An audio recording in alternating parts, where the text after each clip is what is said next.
Bom, boa tarde a todos. Meu nome é Yuri. Eu trabalho aqui como representante de vendas na Oracle, né, para tecnologia em cloud. Queria agradecer a todos aí pela participação no Oracle Fest, né? É uma honra estar aqui podendo fazer essa introdução. E queria agradecer aqui a participação do Hugo, né, que veio trazer um pouquinho da sua experiência aí com a Rumo, né, e da sua visão de inovação aí para o mercado. Né? Muito bem-vindo, Hugo. Yuri, obrigado. Agradeço bastante em nome da Rumo poder participar dessa edição do Oracle Fest. Já temos aí um relacionamento bem antigo, quando a gente falava de muitas coisas de banco de dados e tudo mais, e agora para poder falar um pouquinho de cloud e de logística 4.0. Bom, pessoal, então, como eu já havia dito, vamos falar um pouquinho da logística 4.0. Eu sou Hugo, engenheiro eletricista de formação, especialista em gestão de projetos e também em sinalização ferroviária. Hoje atuo como head de TI da Rumo e foi comigo que a gente começou essa discussão junto com a Oracle para fazer essa migração para a cloud de todos os nossos data centers. Um ponto importante que a gente gosta de falar, e aqui dentro da Rumo a gente leva muito a sério essa informação sobre dados, sobre informação de verdade. Então, eu trouxe aqui uma frasezinha do William Deming. Ele é um cara que é engenheiro eletricista também, curiosamente, PhD em Yale, tem um pezinho ali em estatística, um pezinho em física, e é um grande defensor também dessa verdade de que sem dados você é somente uma pessoa com opinião. Acho que a gente está vivendo um cenário nesse momento em que a ciência é tão questionada em uma série de pontos, e esse cara já de algum tempo já vem falando sobre isso. A gente queria uma pincelada rápida aqui sobre velocidade e amplitude dos movimentos de evolução do mundo. Acho que tudo isso é o começo para a gente poder falar um pouquinho de como as coisas foram evoluindo e como que a gente chegou na logística 4.0. Né? Os movimentos de evolução eles têm marcos importantíssimos. Eu acho que desde que antes até da invenção da máquina a vapor, o ritmo de adoção dessas novidades, de novas tecnologias, de novos processos, ele vem aumentando de forma muito intensa. Né? Eu acho que passamos já pelo momento de falar sobre a massificação da produção, passamos também por aquele momento de utilização de robôs, de automação, e agora estamos com um pezinho aí nessa quarta onda, em que a digitalização e os dados vão tomar conta de tudo quanto é parte das nossas indústrias e da nossa vida. E aí uma forma bacana da gente conseguir entender quão rápido tudo isso está evoluindo é você medir a quantidade de usuários que uma nova tecnologia, uma novidade tem, quanto tempo levou para atingir essa quantidade. E aqui a gente adota um padrão aqui de 50 milhões de usuários. A gente começa ali no passado com avião. Cara, levou 64 anos para a gente ter 50 milhões de pessoas já botando o pezinho e fazendo uma viagem de avião. Isso aqui, à medida que o tempo vai passando, a gente vai ganhando velocidade nisso e a adoção vai se tornando cada vez mais rápida. Então, a gente passa pelo telefone em 50 anos, a eletricidade em 46, e aqui a gente tem um ponto interessante. A televisão já foi 22, já é um terço do tempo que levou para um avião atingir esses 50 milhões de usuários. Né? A gente está falando de caixa eletrônico, computador, o celular foram 12 anos. Então, quando a gente compara com o telefone lá em cima, que levou 50 anos para atingir esses 50 milhões de usuários, a gente está falando que o celular foram só 12 anos e já tinha esse monte de gente usando. A gente dá um salto gigante com a internet, quando começa em 7 anos a atingir esse volume de usuários. Facebook, 4 anos. WeChat, a gente está falando de 1 ano, mas também é um público-alvo que chega a ser desleal comparar a base desses caras.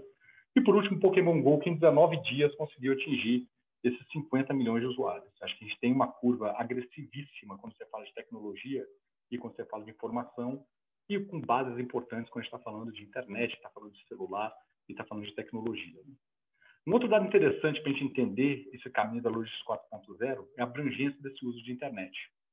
Então, a gente está falando de um mundo lá em 1995 em que menos de 1% da população tinha acesso à internet, e hoje a gente já chega com dados agora de janeiro, coisa bem recente, com 56% da população mundial morando em cidades, 59% com acesso à internet e 53% ativos em redes sociais.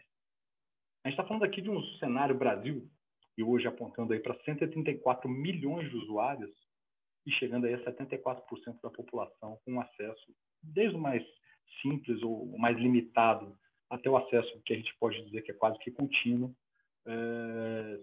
74% dessa população já usando a internet também. E aqui a gente começa a falar de logística 4.0. Acho que os grandes pontos de uma empresa que busca começar a utilizar ou se encaixar, se enquadrar na logística 4.0 é o que todas as indústrias buscam o tempo todo. É grande eficiência, está falando de agilidade, está falando de redução de custos. Mas, cara, a gente já faz isso há bastante tempo. O que está faltando fazer isso ainda? Né? E o que precisa? Na prática, conectividade. Então, essa informação da internet é um negócio importante. Eu preciso ter conectividade disponível para poder buscar informações do campo o tempo todo. Buscar informação dos campos significa internet das coisas, IoT. Então, eu tenho que rastrear minha carga, os caminhões, os vagões, os navios, saber exatamente onde estão os meus maquinistas, os motoristas e todo mundo que está envolvido em toda essa cadeia. Cara, tudo isso vai gerar dado demais da conta. Dados o tempo todo, que a gente vai ter que dar um jeito de aprender a usar esses dados, como usar esses dados e para que usar esses dados. A gente já tem agora aí um fenômeno da LGPD, então temos que ter um cuidado gigantesco com os dados que a gente coleta. Né? Então, tem que ter essa parcimônia na coleta dos dados para poder usar de uma forma que seja legalmente correta. E na ferrovia a gente vive muito disso. E a gente vai ver um pouquinho aqui o que a gente está fazendo para poder chegar a utilizar esses dados e todos esses recursos. Né? De uma forma grosseira, e eu estou falando de uma empresa ferroviária como a Rumo, a gente tem um primeiro ponto de atuação que não são os nossos terminais. Né? Na prática, eu não consigo ir parar com o meu trem dentro de cada fazenda. Então, eu tenho aí terminais importantes e grandes nos principais centros de consumo de cargas, e esses terminais eles podem e devem passar por esse processo todo de automação. Alguns deles já passaram, alguns ainda não, para começar a coletar dados e a gente poder otimizar bastante a circulação dos nossos caminhões e dos nossos trens nesses pontos. Então, a partir do momento que eu tenho um controle completo de que hora o caminhão entrou nesse terminal, quanto tempo ele ficou esperando para descarregar, que hora ele saiu, eu começo a ter a chance de otimizar um pouco mais a nossa operação ali, de deixar esse terminal muito mais eficiente. Então, isso, olhando para dentro da Rumo, é um negócio importantíssimo e que já tem aquele primeiro pezinho ali na logística 4.0. Eu tenho também os nossos pátios ferroviários. Tá? Esse exemplo específico não é da Rumo, é um pátio na Alemanha, mas para quem não sabe, os trens eles não são fixos o tempo todo. Eu fico montando meus trens de acordo com as cargas que eu tenho que transportar. E esses pátios servem para isso. E fazer uma manobra para montar um trem, e a gente está falando que a Rumo já está fazendo ensaios aí com trens de 160 vagões, não é uma coisa tão simples, demanda muita lógica de otimização. Até pelo tempo que leva para você fazer essa montagem, a quantidade de combustível que a gente gasta para fazer isso, é um negócio importantíssimo para você saber onde está cada vagão, em qual linha, com que tipo de carga e o tipo de carga que ele pode transportar e qual o circuito que esse cara pode fazer. Então, mais uma vez, a gente está falando de dados o tempo todo aqui que vai servir para um motor de otimização para poder ter uma eficiência muito maior nessas montagens desses trens dos nossos pátios ferroviários. Tem um outro ponto que é a própria circulação dos trens. Aqui na foto fica muito claro que é uma linha que só cabe um trem de cada vez. Eu não consigo passar um trem no sentido e o trem no outro. E aí eu preciso saber onde estão circulando todos os meus trens para poder indicar qual deles vai ter a preferência em cada trecho. Então, assim, eventualmente você quer privilegiar o trem que está indo com carga para os terminais portuários, ou se você descobrir que já tem um engarrafamento de trens perto desse mercado, de repente você vai querer simplesmente segurar esse trem um pouco ali e deixar os trens vazios que estão indo buscar carga no interior circular antes. Então, mais uma vez, é muita informação. A gente está falando de uma informação importante de acúmulo de trens perto de uma região portuária, que pode ter vários motivos, até condições climáticas e tudo mais. Então, eu só estou falando de variáveis importantes aqui que não têm relacionamento direto com a própria rede ferroviária. E o outro lado da história é que a ferrovia ela não vive sem caminhões. Então, assim, a gente não consegue chegar em todas as fazendas do Mato Grosso para poder carregar nossas cargas. Então, essas fazendas elas acabam disponibilizando esses caminhões para ir buscar essas cargas e trazer até os nossos terminais de transbordo. Eu preciso saber exatamente quando esses caminhões vão chegar, exatamente para poder evitar toda essa fila de caminhões. Esse aqui não é uma fila gerada por um terminal da Rumo, mas é um negócio que a gente luta o tempo todo. Assim, é comum nesse mercado você ter problemas na entrada de terminais, tudo quanto é operadora, e isso tudo acarretar essas filas de caminhões na estrada, que gera uma satisfação gigantesca do caminhoneiro, até pela qualidade de vida que esse cara vai ter, e também um pouquinho por conta dos clientes, que acabam sendo prejudicados, não conseguem se programar para saber quando as cargas deles vão ser despachadas no trem, vão ser recepcionadas no posto para subir para um navio. Como que a gente consegue atuar nisso? Então, eu já dei ali naquele caminho alguns exemplos importantes, mas, por exemplo, desde 2015, quando a Rumo assumiu essa operação ferroviária, que não era dela ainda, a gente começou a colocar muita coisa no ar para poder buscar essas informações. A gente tem um aplicativo que chama Chave na Mão, que fica na mão do nosso maquinista. Com isso, eu sei exatamente qual o melhor maquinista para assumir qual composição em qual momento.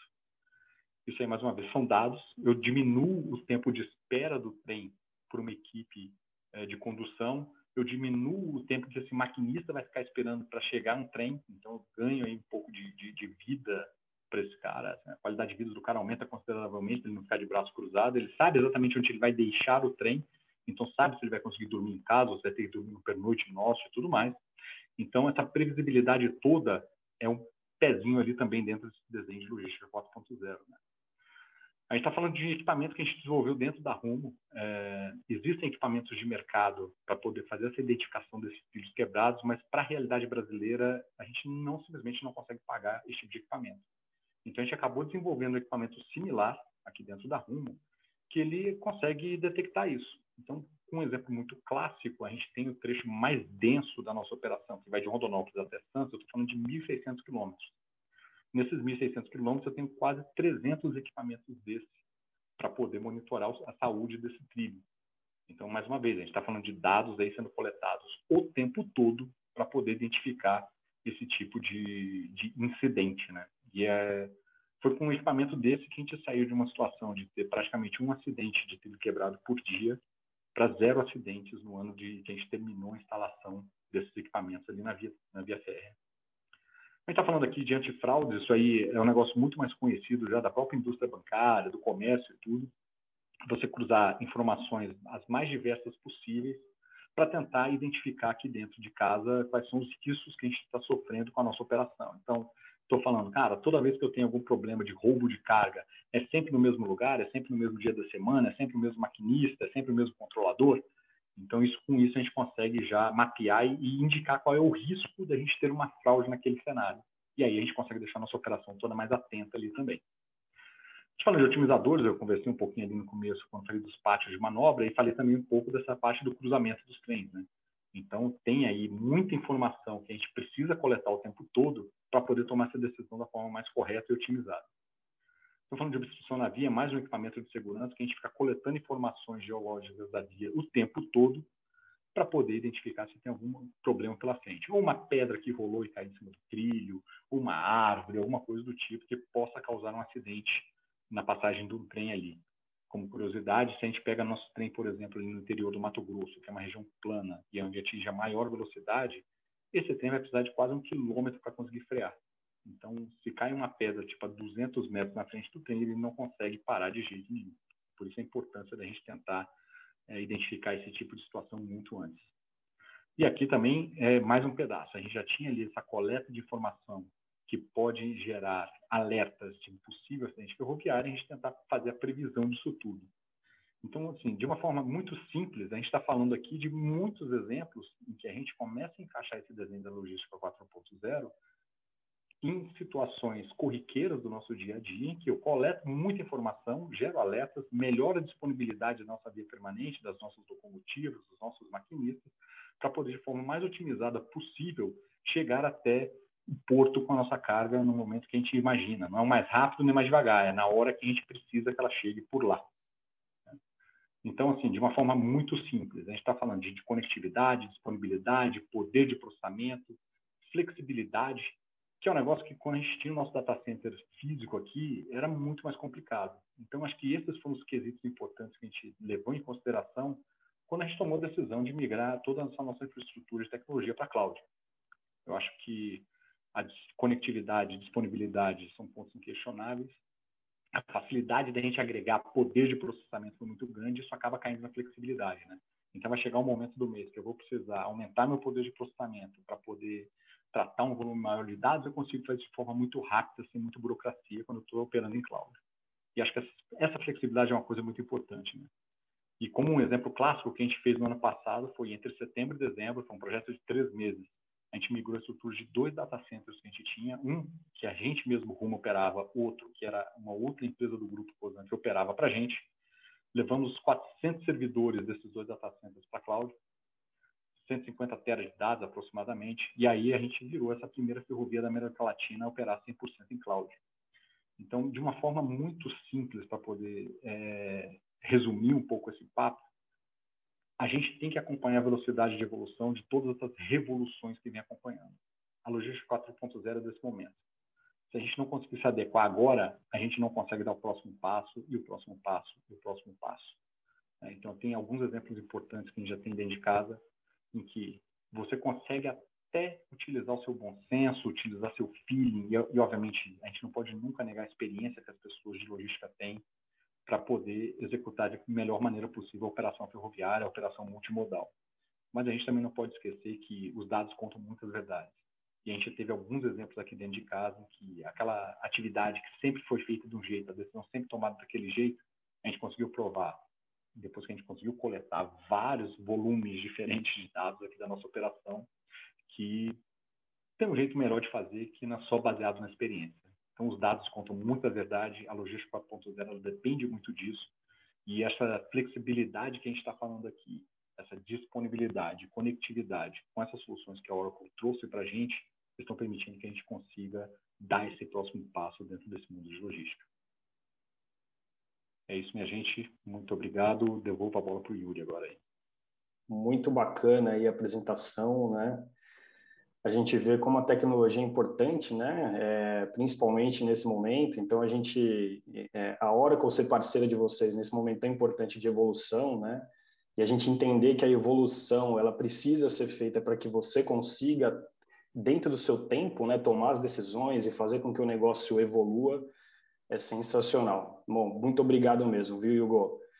E, bom, não poderia deixar de agradecer também o nosso patrocinador, aí, a Intel, né, que está com a gente nesse festival de inovação e compartilhamento de ideias, e agradecer a todos vocês que estão nos assistindo. Essa sessão e outras sessões também vão estar disponíveis lá no site do evento, que é o oracle.com.br/events/oracle-fest, e espero que vocês tenham gostado. Obrigado e até a próxima.